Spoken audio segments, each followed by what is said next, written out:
Network on Zingo TV channel 250. Please remember to download both the Barn Burner and Zingo TV apps in their respective app store on iOS and Android devices. While you download, make sure you rate and leave a comment. Both apps are free. Zingo TV also available on Google Chromecast, Amazon Fire, and Fire TV sticks, Roku and Roku sticks, also on all smart TVs 2016 forward. What's happening, everyone?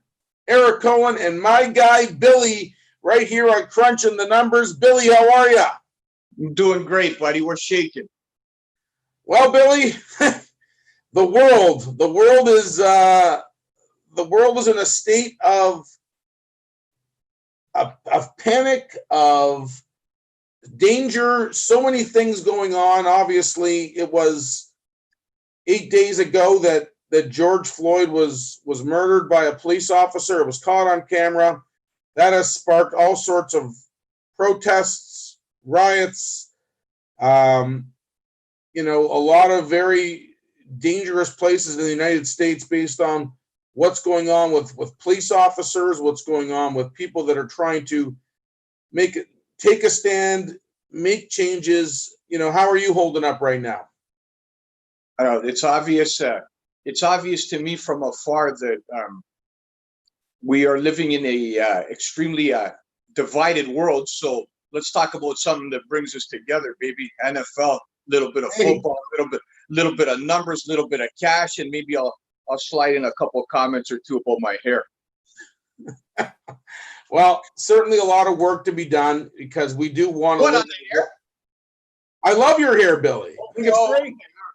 Okay, all right. Just ask. Do you know how jealous I am of that hairstyle? I'm stuck with this, and I can't even wear a hat. So it's not much I can do.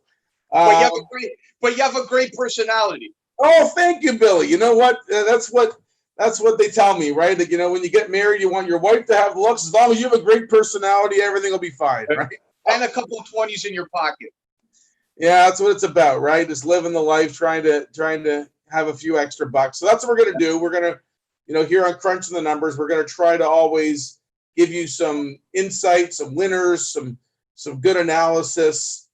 Keep things light because, as Billy said, we know what's going on in the world, and I'm devastated about it. I really want things to be. I want to live in a world where we're not dealing with the deaths and the violence and the things that we're seeing, and I want to live in a world where everybody is treated equally, right? And I think it's important. But you're right. I mean, athletes are an escape for us. Sports is an escape. A lot of these athletes are dealing with these same things, but they're dealing with it their own way, and they're being responsible, and they're saying the right things on social media. And we'll just hope for a better, for the change comes for the better.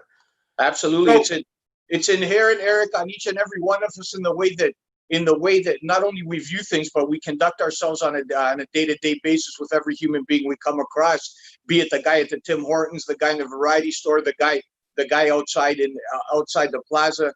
Like if all of us take the time to show a little bit of love and a little bit of respect to one another, that's the only thing we as individuals can contribute, right? So, well said, Billy. Well said.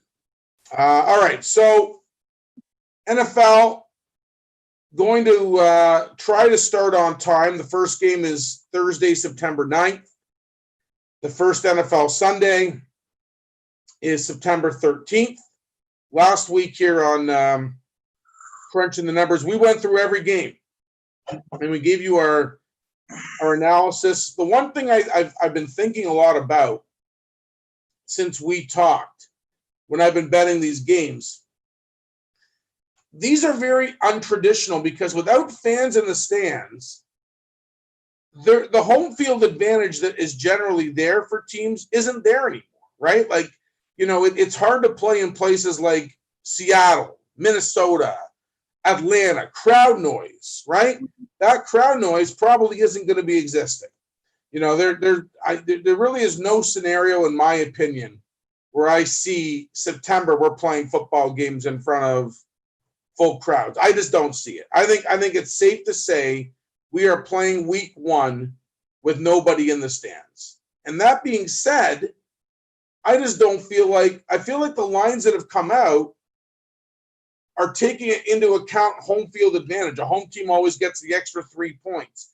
And I don't think that's right based on the circumstances we're going to be playing week 1. So I'll give you some examples. We talked last week. You said you like Green Bay plus 3.5 because you'll take a hook in that game, right? It's in Minnesota. Minnesota is getting that 3-point advantage because these two teams are perceived to be equal in the division, right? You could bet Green Bay or Minnesota to win the division, and it's the same price. But in this game, Minnesota's a 3.5-point favorite because they're at home. But they're not going to have the traditional home field advantage. To me, that gives more value with Green Bay getting 3.5 points without Minnesota having fans. How do you see that? Well, number one, it's going to be interesting because there's never been any data collected on football without fans. First off, number two, sometimes the crowd in the home field advantage is not the only advantage, obviously, right? Some teams don't travel well from turf to grass. Some West Coast clubs don't travel well 3 hours to the east. You got clubs coming off of Monday games and travel back on a Saturday. You got weather conditions. You got some dome clubs that when they go and play outdoors, it's not suited to their game. So there's a lot more that comes into play than the fans themselves. But again, that's one of the biggest factors. But it's not salient in every football game. It's not the biggest advantage a home team has, right? It's not the biggest, but it's always sometimes it's not the biggest. Right, but I think it's always taken into account when the lines come out, right? Like I think if these games week 1 were being played in front of capacity crowds, the lines that we see now would be the same as the lines with. So what I'm saying is I don't think that the fan aspect's been taken into consideration when these lines have come out.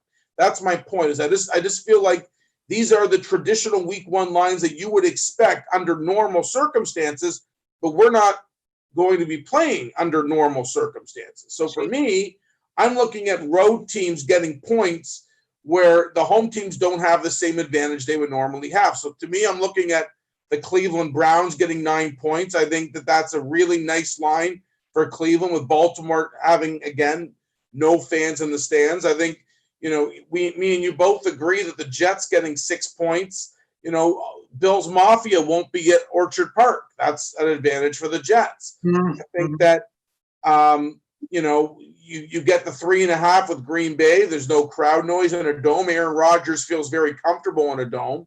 Yeah. You are only laying 2.5 points in the case of the Dallas Cowboys. Now, the Rams don't have a really good home field advantage because, last year in LA, fans weren't really showing up for Rams or Chargers games that much. But that being said, this is an opening of a stadium. But what does that matter if there's no one there? How is that going to help the Rams over the Cowboys? What gives them an edge? I just feel like, road teams have a better shot with no fans than they would with a full capacity crowd. That's just one of my initial takes on week 1. Mm-hmm. But I'm looking at it from this angle. So, for example, if you take the New Orleans Tampa Bay game, what is the line there? The line's 4. Saints are a 4-point favorite. So if you took away the 3 points for the home field advantage in New Orleans, right? You're betting a New Orleans team. You're betting a New Orleans team that in my eyes is far superior to Tampa Bay, and you're only laying 1 point. So it could work the other way too, right? Yeah. So you like the Saints laying the 4 in this game? You know what? I would love the Saints laying the 1, and I'll tell you that. Right. You take away, you knock off the 3 points for home field advantage, and I got the Saints as a pick-em. I don't care where the game's played. I don't care if it's played in Scarborough. Give me New Orleans week 1.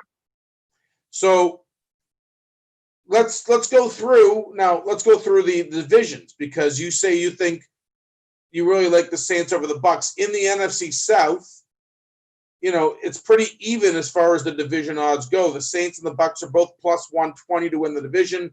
Atlanta's 8-1. Carolina, they have no shot. They're like 25-1. You think getting the Saints at plus money is some value in the NFC South?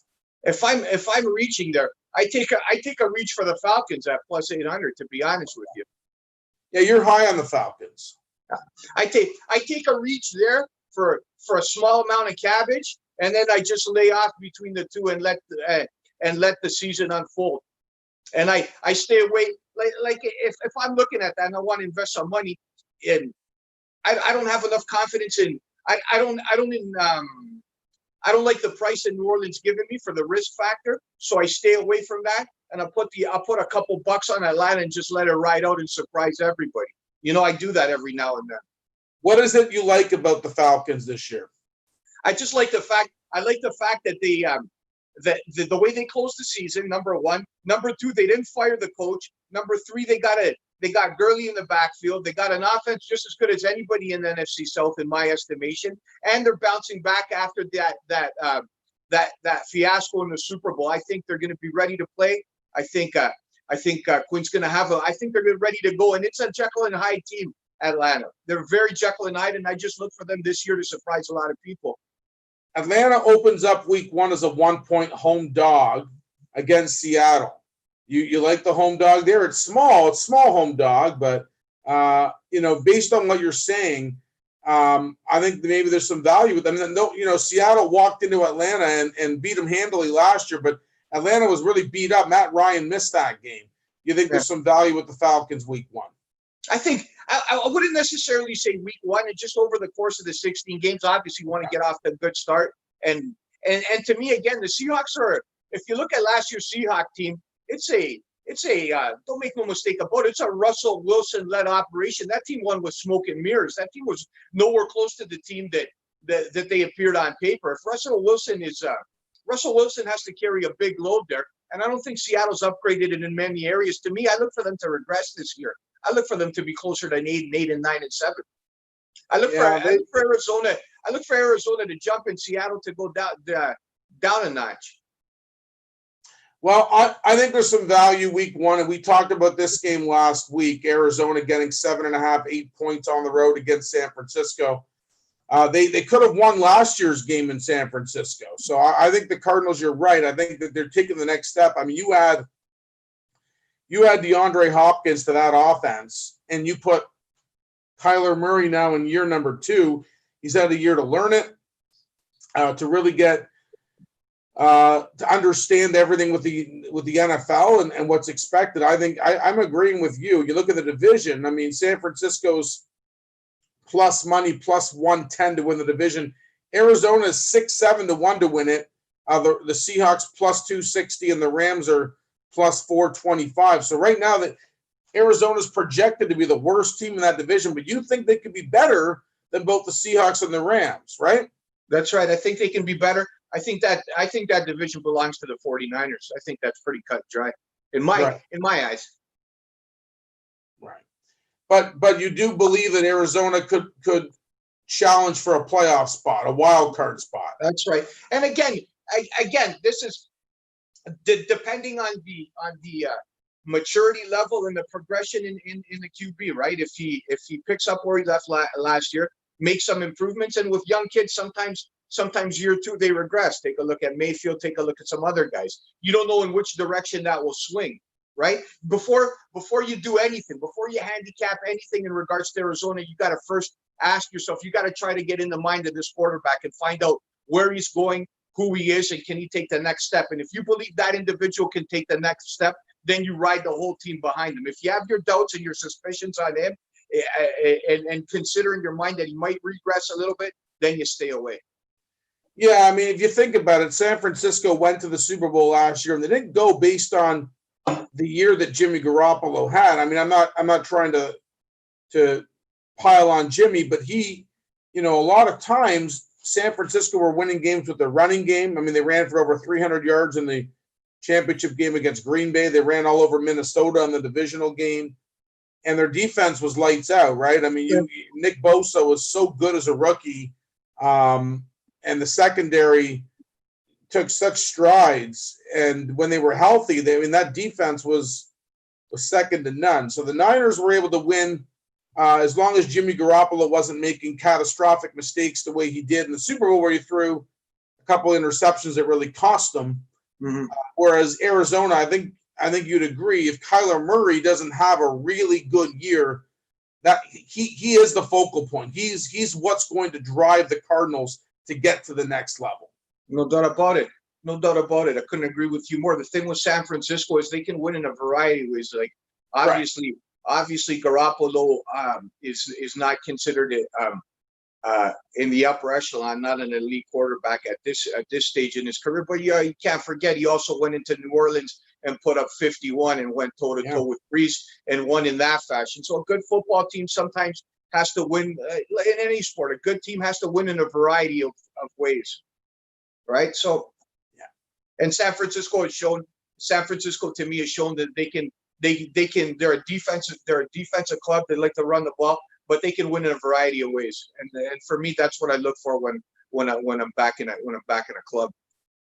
So you're a Cowboys fan, you know, and I know that you like the Cowboys week number 1, taking on the Rams. The big competition for the Cowboys, obviously, the Philadelphia Eagles, the team that won the Super Bowl a few years ago, the team that won the division last year, despite the fact that, you know, Carson Wentz lost all his receivers, and then Wentz got hurt minutes into the playoff game against Seattle. But, you know, when you handicap Philly and Dallas in the division, I mean, I think you like Dallas, but what do you think gives Dallas the edge over Philadelphia? I mean, you know, Dak Prescott and Carson Wentz, they've had pretty similar years numbers-wise. I think Dallas probably is a more explosive offense based on the weapons that they have, especially after drafting CeeDee Lamb. But what do you think separates the Eagles and the Cowboys, if anything, right now? Other than the first separation, obviously, is on the field in terms of personnel. Dallas by far has got the more talented roster of the two. And second of all, Dallas is like it's like a nice restaurant, but they've just renovated. They've renovated everything in terms of bringing in McCarthy, getting rid of Garrett, fresh attitude, a fresh start from the beginning. So you take that fresh start, you take a coach with championship pedigree, you build a staff, you build your coordinators, you've added the personnel, and it's just right for a 13-3 season. So you're high on the Cowboys. You're not. I mean, obviously, last year was a major disappointment. Jason Garrett was fired. Jason Garrett only won 2 playoff games in 9+ years. Do you think Jason Garrett was the big problem there, or with some other factors? It's hard unless you're in the room. It's hard, but I can just comment on what my eyes have seen in terms of game calling. Last couple of minutes of games, especially New England. I can think of so many games over the 2-3 years. Garrett's mismanaged the clock. Questionable play calling. It seemed to me that from the outside looking in, that Cowboy team was never prepared the way they should have. The way they should have been. To me, they were all coached continuously. And again, I don't know. I just don't like that face and the clap. That clap just really got to me. It's just time. You add your run. You're a class individual. You know that highly regarded in football circles. Nobody's saying that you're not a football mind, and I'm not telling you I had a greater one. But your tenure came to an end. Your run is over. You know, wish you all the best. Let's start fresh with a fresh slate. And I believe that with that fresh slate, that and also you got to factor in that Dallas and Philadelphia got a distinct advantage over some other teams in some other divisions because they got 4 cookies. They got the Giants twice and the Skins twice. Dallas also has Cincinnati on their schedule. So that's 5 cookies right there in my estimation. And, you know, any given Sunday, I understand that. But out of those 5 cookies, you go 4-1. I think it'd be safe to say you get 4 of those 5. And then you got to go 6-5 against the rest of the league with the most talented roster. I don't think that's too much to ask. 10 wins to me looks like money in the bank. Should mention that Billy last year had an incredible year handicapping the NFL, 82, 43, and 4, 39 games over 500. Very hard to do over a full season. So, you know, hopefully Billy could make us all some money and put smiles on all of our faces during the National Football League season, right? I mean, that's definitely the goal. So absolutely. let's get it done. I give you everything I got. And again, it means more to me to give a winner than to get one for myself, right? So I'm invested 100% and not necessarily to fatten my own pocket, right? I want to be able to do something for others. And if you're struggling against the line and you start to believe in what I'm doing and I produce for you, I hope it's, hope you, I don't know, send me a nice little message. Just a thank you. Just a thank you. And if you want to slide a couple of 20s in an envelope, that's your prerogative.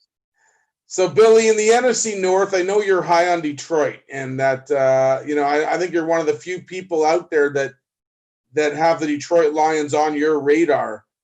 Obviously, last year the Lions came out of the gate looking okay, and then Matt Stafford gets hurt, and that pretty much ends their year. Matt Patricia's been taking a lot of heat because he hasn't been able to produce yet as the head coach in Detroit coming over from New England. But what makes you believe that the Lions are ready to compete with the likes of Green Bay and Minnesota in the North? The first thing that I look at is Patricia in terms of some of the dysfunction in the locker rooms. Got rid of a lot of guys that obviously are not his type of players. So he's also, I'm imagining, as a new coach under Belichick as an assistant for all those years, he's probably starting to adjust in his own thinking, in the way he treats that locker room, in the way that he develops. And this is a make or break year for the guy. Make no mistake about it. So the first thing you got to ask yourself, if you're looking at the Lions, number one, the Lions in terms of skill positions, quarterback, they're in my estimation equivalent to anybody else in that division. So you got to ask yourself who this head coach is. Do you believe in him? Do you believe in him? And do you think he's matured enough to get that locker room on board with him? And I believe that to be the case. I'm betting on him, and I'm not necessarily betting on him to win the division, although I wouldn't be surprised. But 6.5 wins in terms of that club to me is like another. It's almost like, when I look at that, it's almost like I'm stealing, man. You don't want to call Vegas and tell them you better up that line, because the Greek might go to the financial institutions and get a big loan. So it starts for the Lions week 1 when they host the Chicago Bears. Chicago's coming off a very disappointing year last year, where they had won the division the year prior and then last year missed the playoffs. And Mitch Trubisky takes the shoulder of the blame in Chicago for not being able to take the right steps. And he's, Mitch, I don't feel bad for too many professional athletes for obvious reasons.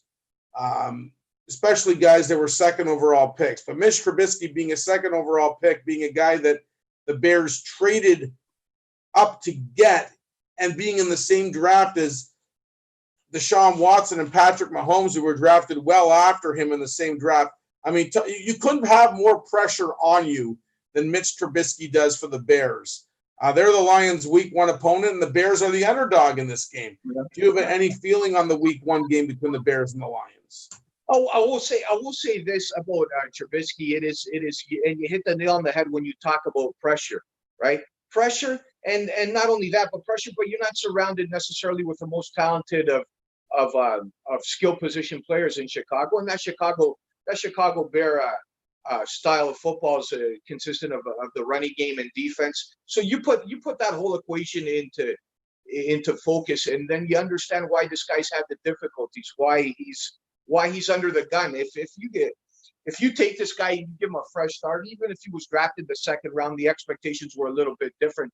I really like the guy. He's got all the tools. He's a competitor to me, and he's somebody that if I'm building a franchise, he's somebody that I'd definitely be interested in his second go around.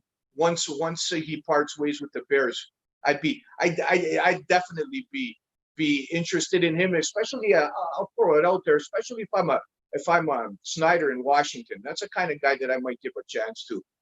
Now, Washington drafted Dwayne Haskins in the first round last year out of Ohio State. You don't think he's the answer there? Absolutely not. Dwayne Haskins is going to cost the foot. Until the Skins find out who Dwayne Haskins is, it's going to cost them another 3 years in the upper echelon of the draft lottery. Which is weird, because when the Giants drafted Daniel Jones last year at 6 and Haskins was still on the board, a lot of critics were saying, how do you pass up on Haskins and draft Daniel Jones? I think most people believe Daniel Jones will be the guy that has the better NFL career now than Dwayne Haskins. I guess you're on board with that way of thinking. Yeah, it's that just when you break down Dwayne Haskins' game, he's not necessarily, first of all, and much of his stock came from 1 year at Ohio State, not a proven commodity. Second of all, if you look at his game, he's not necessarily great from the pocket. He doesn't really have the foot speed to make things happen outside the pocket. I think he's overrated in so many ways. And in this NFL, when you want your quarterbacks to be a little bit more mobile, I think Haskins is not only overrated, but I also believe that he's relatively immature in my estimation. I've seen some things in terms of some of his antics off the field, some of the things that just rubbed me the wrong way and let me know that, like, he's not all there in the way that I want my QB to be. So you put all that into place, that he's going to be the kind of guy that's probably out of football within 3 years. Well, he's got a lot to prove in Washington. Certainly, they've invested a lot in him, and they've had issues there. Obviously, right? They were paying Kirk Cousins big money, trying to get and then they didn't want to give him a long-term deal. They give Alex Smith a long-term deal. He breaks his leg in his first year of his contract, and they draft Haskins. So they haven't been able to really get that quarterback. And of course, the RG3 thing was a mess when they drafted him, and he gets hurt in the Seattle game, the playoff game with a knee injury. So it's been, years and years since they've really had stability at the quarterback position in Washington, where they've known what they have going forward. So if Haskins is not that guy, maybe you're right. Maybe it's a guy like Trubisky that gets a second chance and can actually go and build something there. It'd be interesting to see. It'd be interesting to see, Eric, how Washington handles a 3-13 season when they're at or near the top of the NFL draft board in terms of the kid from Clemson, if he's available. Yeah, obviously Trevor Lawrence. Yeah, who he had a better year 2 years ago than he did last year in Clemson. Obviously, the year Clemson went and beat Alabama in the championship game, Trevor Lawrence was just outstanding. Yeah. When he beat, I guess he would have beat Tua in that game. That's right. And last year, you didn't have the same type of year. Obviously, the talk was Joe Burrow and LSU. He had the best year from a quarterback perspective. But Trevor Lawrence still considered to be, obviously, the guy when it comes to the next wave of NFL quarterbacks. Yeah, and he's got good hair. Yeah, he's a good-looking young man. We all know the Chiefs are going to win we all figure the Chiefs are going to win the AFC West. I mean, they just have way too much talent not to. But you look at the next three teams, the Chargers, the Broncos, and the Raiders. Of those three teams, is there a team that you think could challenge for a wild card spot in the AFC, or none of them? I say if I had my druthers, I'd go with a none. Although tough to say. I got to say nothing really. Nothing from that division impresses me other than the Chiefs themselves. I give an outside shot depending on Drew Lock, on how he develops in Denver, for that team to be able to compete, perhaps on the periphery of the wild card scene. But I don't see that division bringing more than one playoff team. The AFC East, the co-favorites are the Patriots and the Bills. Obviously, right now, the Patriots still going with Jarrett Stidham at quarterback unless things change with Cam Newton. They still are one of the favorites to sign him. There was a report yesterday that Cam might go to the Rams and back up Jared Goff and learn under there in case the Rams want to make a move down the road and get rid of Goff's lofty contract. He obviously regressed last year, but the way things stand now, I mean, I think most people believe the Bills should win this division. Where do you stand with it? I think obviously the Bills to me are the obvious favorites. Question marks all over the place in New England, and I would say that the gap between the Bills and the Jets is not as big as the gap between the Bills and the Patriots. I think the Jets are a lot closer to the Bills than the Patriots are. And I Wow. wouldn't be surprised. I wouldn't be surprised if New England fell to closer to the bottom of the AFC East. Wouldn't shock me in the least. And again, who's kidding who? It wouldn't shock me if they somehow pulled a rabbit out of their hat and went 10-6. So tough to bet against Belichick until you see that guy get hurt, until you see that guy walk a sideline 5-11, reminds you of what he did with the Browns when he first came into football. I'll believe it when I see it, right? So until it happens, I've buried the Patriots for the last 10 years, and I'm not going to bury them ahead of time. But they're not also going to get a penny of my money. Believe that. Where do you stand with the AFC South? I remember last week you thought that Denver was a good bet at home against Tennessee, so you don't seem like you're that high on Tennessee, who went to the AFC Championship game last year. The Colts are the betting favorite with Phillip Rivers. Rivers is coming off a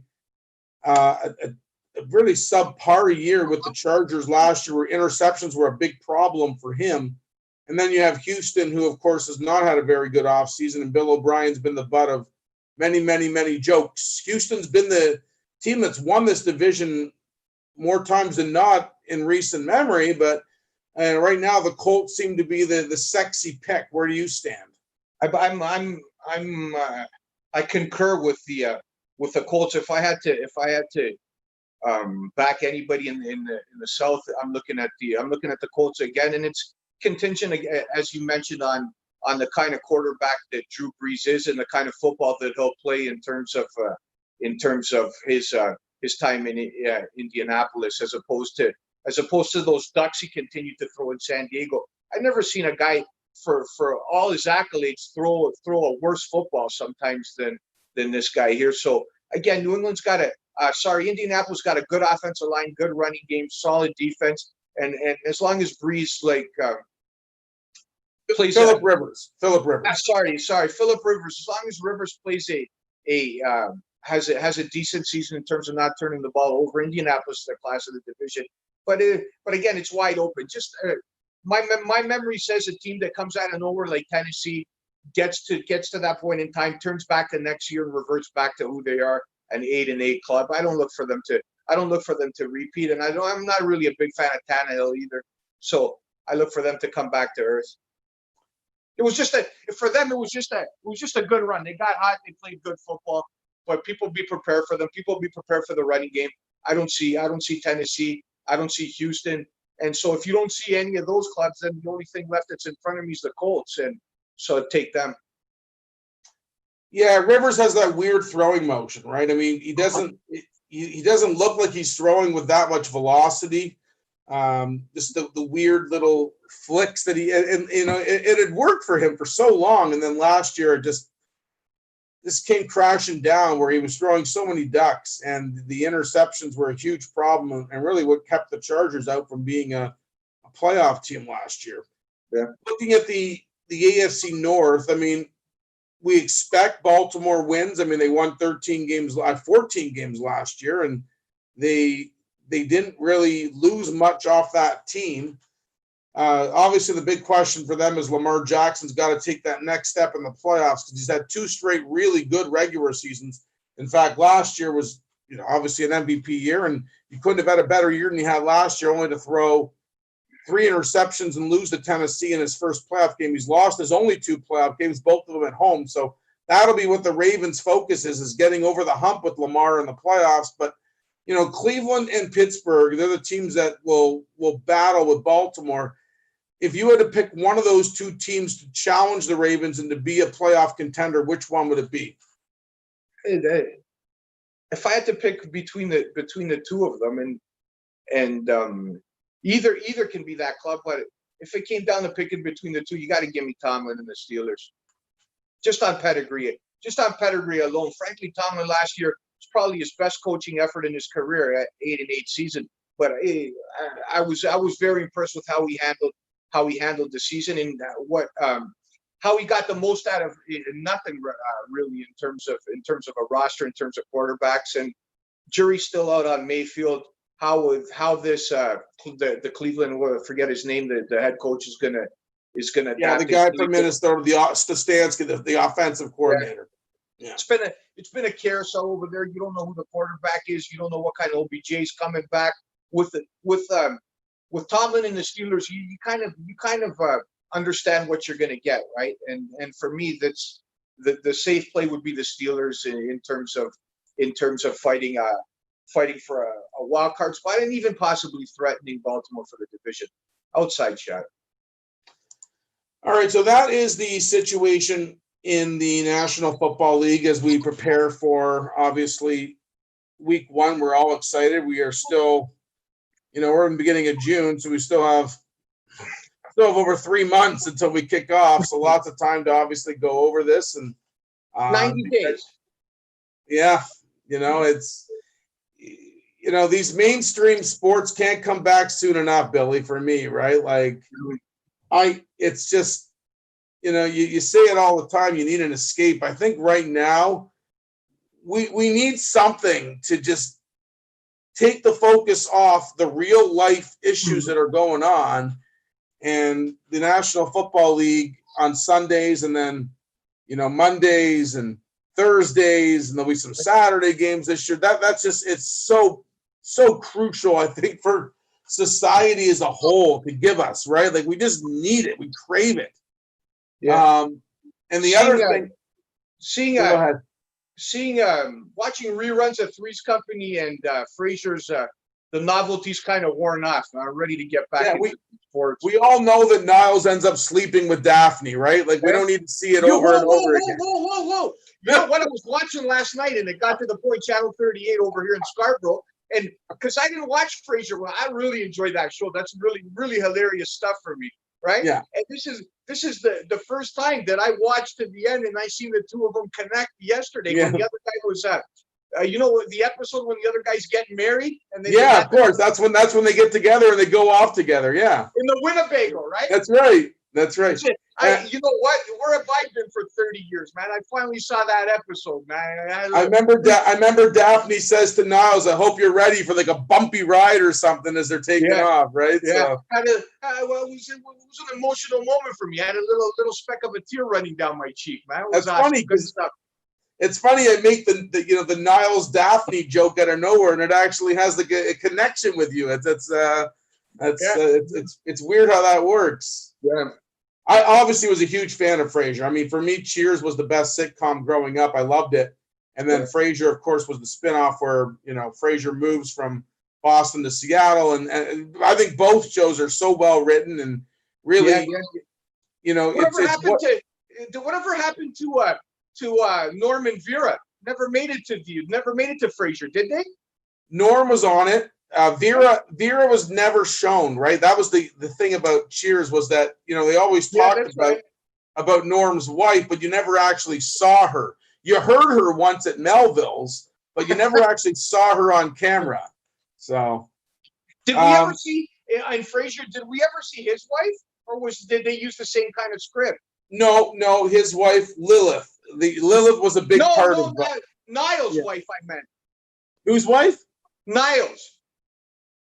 Oh, Niles was the same thing. Niles you never saw. Yeah. Until later.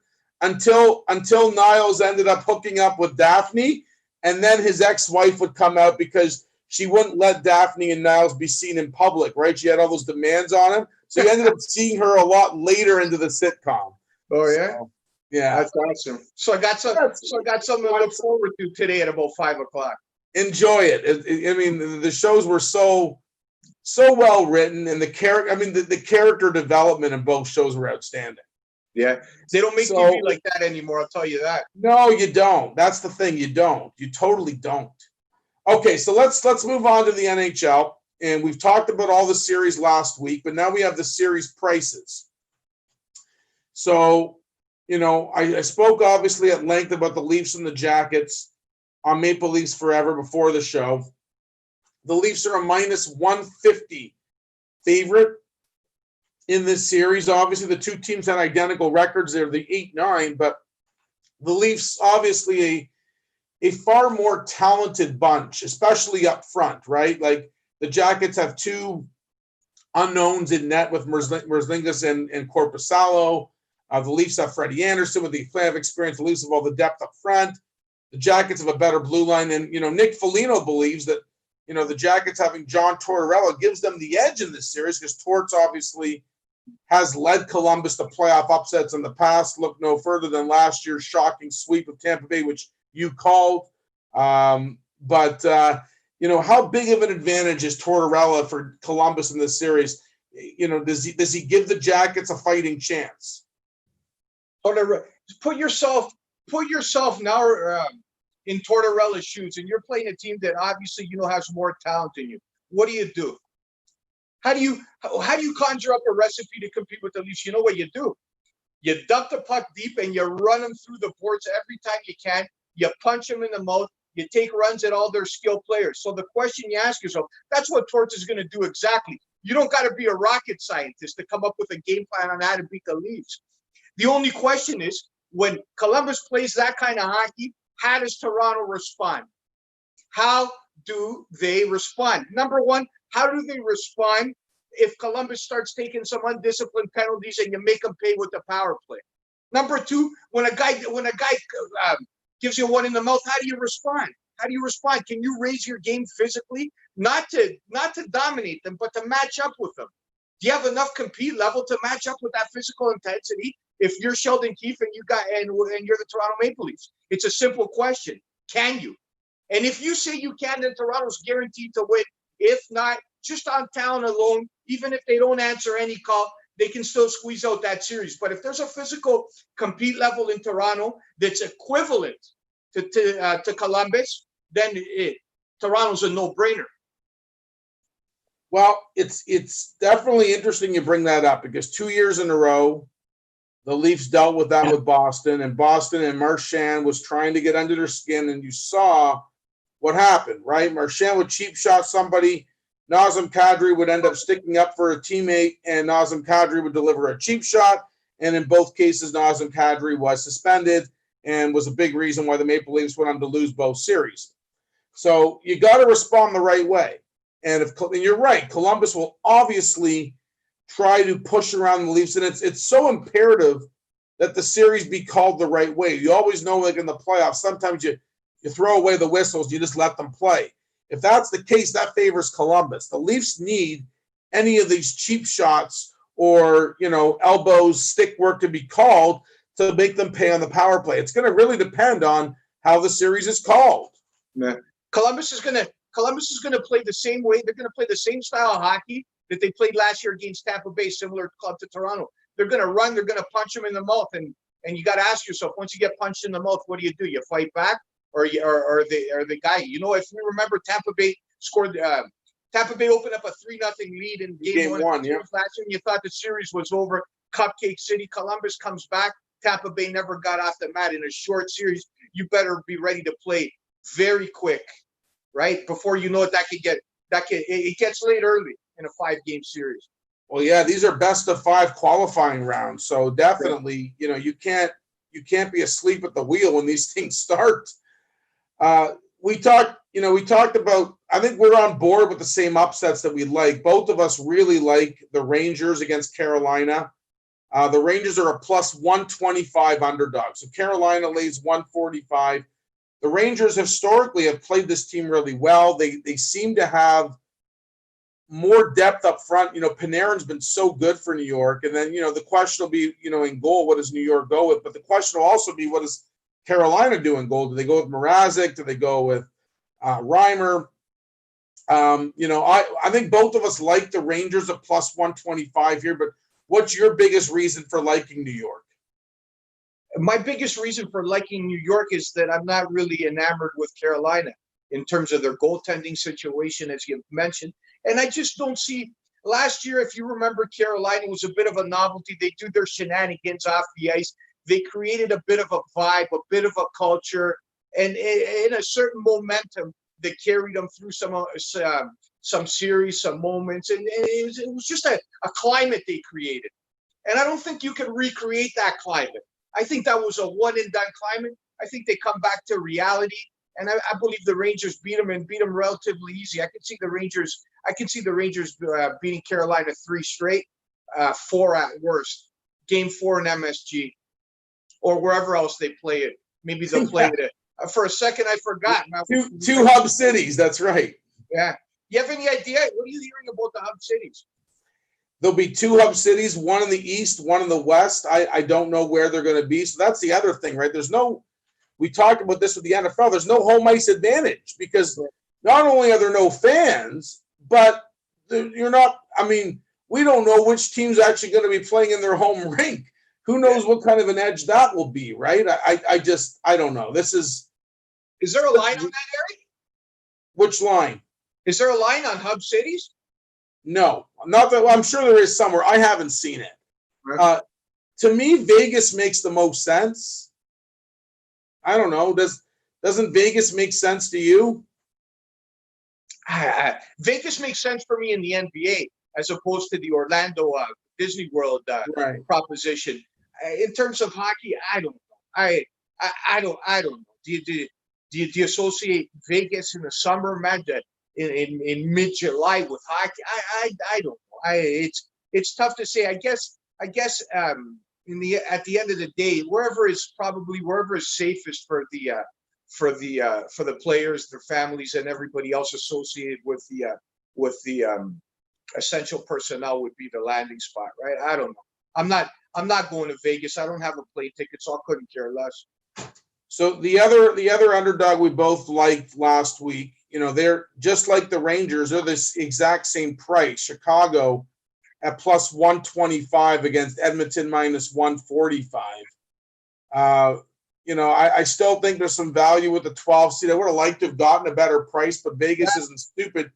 They're not going to give away money here and give you an inflated price with Chicago. Do you still think at this price Chicago's a live underdog? They're a live underdog, but not at the price.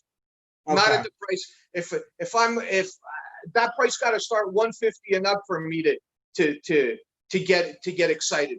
At 125, I start to look back and find reasons why I like Edmonton and not play the game whatsoever, not get involved.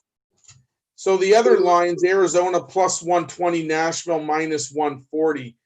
I think both of us we like Nashville. Is minus 140 a good enough line for you to be invested there? No. Okay. Florida and the Islanders, that line's a pick 'em. So minus 110 each. I don't really have a way I'm leaning here. Do you? I like the coach. I like the coach in Long Island. I like Trotz a lot.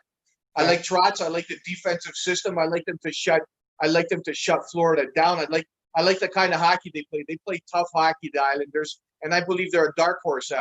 The dark horses from where I sit are both the Rangers and the Islanders. I can see both doing damage, especially when you consider Trotz for the better part of the first 60 games had the Islanders up or near the top of the standings. Obviously, they struggled a little bit coming home, but nothing would surprise me. In my estimation, that's the best coach in hockey in my book, right? And what he did with that Islander team to turn them from an inept defensive club that was last in the league in goals against, you lose Tavares, and then you come back the next year under a different coach, and you're in the top third in the league in goals against, and you get more points than you did with Tavares by far.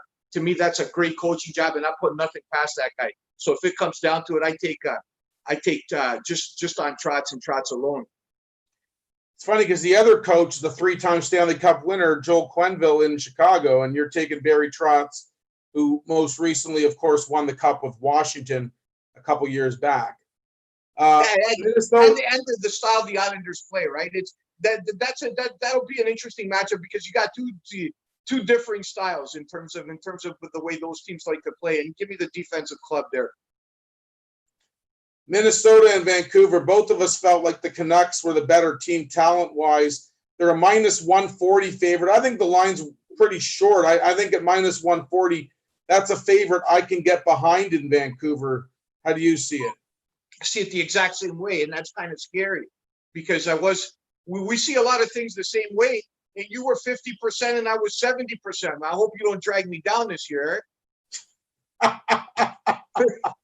No, I see it the exact same way. That's a favorite I can get behind as opposed to the other minus 140 in Nashville. I'd have much more confidence in the knuckleheads than I would in the Preds at the same price. The biggest favorite in round number one is the Pittsburgh Penguins. Not a surprise. The 5 versus the 12. The Montreal Canadiens, let's face it, have no business being in the playoffs based on the year they have, but they're dangerous with Carey Price because they're going to have a goaltending edge in this series. So the Canadiens are plus 180. Would you get behind them as a big underdog? I don't know. If you told me they were plus 380, I might consider it. Plus 280, I might even scratch my head. I don't know. Again, the only way you make that bet, number one, is if you got a little bit of love for the Habs. You're a fan. I don't know. I wouldn't surprise. It wouldn't surprise me, but again, I'm not going to go on a limb. I haven't seen hockey in a couple of months to call the Canadiens to beat Crosby and Malkin. I can't do that. But I wouldn't be surprised if any of the 12 teams in the Eastern Conference represented them in the Stanley Cup. Not at all, and that includes Montreal. So the Jets and the Flames. We talked last week about that series being a series that can go either way. Both teams are coming off disappointing playoffs last year. The Flames are a minus 125 favorite here. So for me, if I feel like a series is a coin flip and you're getting plus money with one team, I'll sprinkle on it just to have some fun. So I like the Jets at plus 105, maybe plus 110 at some books. Do you have a way you're leaning here? I'm gonna when that's on, I might watch Frasier. I don't know. The Jets and the Flames doesn't do it for you as a Canadian. I'm not. If you told me Jets and Oilers, different story. Jets and Flames, yeah, okay. I'd say it's interesting. It's interesting hockey, but again, I have no dog in the race there. I've been too difficult to call. Again, I would say I have concerns on both clubs. I'm not a big Hellebuck fan. I never was. The other guy in Calgary, Big Save Dave, he comes up big every now and then, but I see him on the tail end of 6-goal games every so often, right? So I don't know. Whoever goaltender comes up bigger in that series wins. Other than the Leaf series, and I know you're a Leaf fan like me, so we're excited for the Leafs and the Jackets. What series intrigues you the most? Chicago Edmonton. Just want to see the old guard against the new guard, and I want to see to me that looks like good theater, and that's going to get some of my attention. The NHL's talked about adopting this current format, 24 teams, 4 each getting buys, and having these qualifying rounds as something they might do going forward. Would you be on board if this was the new way of the NHL? I said that before it even happened, before I even heard reports. Number one, you're adding 6 teams to the mix. You're adding 6 home playoff. You're adding playoff dates. You're adding TV revenue. The interest in terms of you not only have 24 teams right now, but you got to also remember, in essence, what you got is 27 teams because you have the Sabres. If the season were to run another 10 games, you got the Sabres right there on the periphery. You got the Devils, you got the Kings, you got the Ducks. So basically anybody and their sister can make the playoffs. So games matter all the way to the end of the season. So when it comes down to, like any sports industry, comes down to dollars and cents, right? So I wouldn't be surprised if they use the format that's being discussed this year moving forward. Billy, great stuff as always, handicapping the NHL, the NBA on Crunching the Numbers with me. I really appreciate you coming on. Stay safe out there and enjoy a little Frasier tonight until we get sports back. My pleasure, man. Nice to see you. Always a pleasure. All right. So Crunching the Numbers can be heard on the Barnburner Radio Network on its 122 platforms. Please check out barnburner.ca for all the news. Barnburner, watch it, hear it, read it, download it. For Billy, I'm Eric Cohen. Stay safe. Enjoy, everyone. This has been